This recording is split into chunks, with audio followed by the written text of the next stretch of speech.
Hello friends, இது Sunday எடுத்த mini vlog. இந்த சண்டே கிடையாது, கிறிஸ்மஸ்க்கெல்லாம் ரொம்ப முன்னாடி. ஸோ டெக்கரேஷன்ஸ் எதுவுமே இல்லை, பார்த்தாலே தெரியும். க்ரௌடுமே அந்தளவுக்கு இல்லை. இது நார்மலான ஒரு சண்டே எடுத்த விலாக். ஸோ ஹைப்பர் மார்க்கெட்டில் போயிட்டு கொஞ்சம் ஸ்நாக்ஸ் ஐட்டம் மட்டும் பர்ச்சேஸ் பண்ணியிருந்தோம். ஆனால் செகண்ட் ஃப்ளோரில் வந்து ஃபுட் கோர்ட் உண்டு.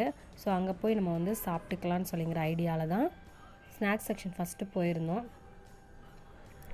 ஸோ அப்போ சாப்பிட்ற மாதிரி கொஞ்சம் ஸ்நாக்ஸ் ஐட்டம் பர்ச்சேஸ் பண்ணிவிட்டு அதுக்கப்புறம் டேரெக்டாகவே நாங்கள் செகண்ட் ஃப்ளோர் தான் போயிருந்தோம்.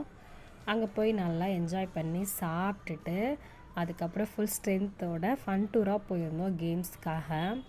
ஸோ குழந்தைங்க ரொம்பவே என்ஜாய் பண்ணுவாங்க. இங்கே போகணுன்னாலே குழந்தைங்க மட்டும் இல்லை, நமக்குமே அவ்வளோ ஆக்டிவிட்டி வச்சுருந்தாங்க. ஸோ ரியலி ஒர்த்து தான். ஸோ ஃபன் டூராக பார்த்துருந்தீங்க அப்படின்னா எப்படி இருந்துச்சுன்னு உங்களோட எக்ஸ்பீரியன்ஸ் சொல்லுங்கள். தேங்க்யூ.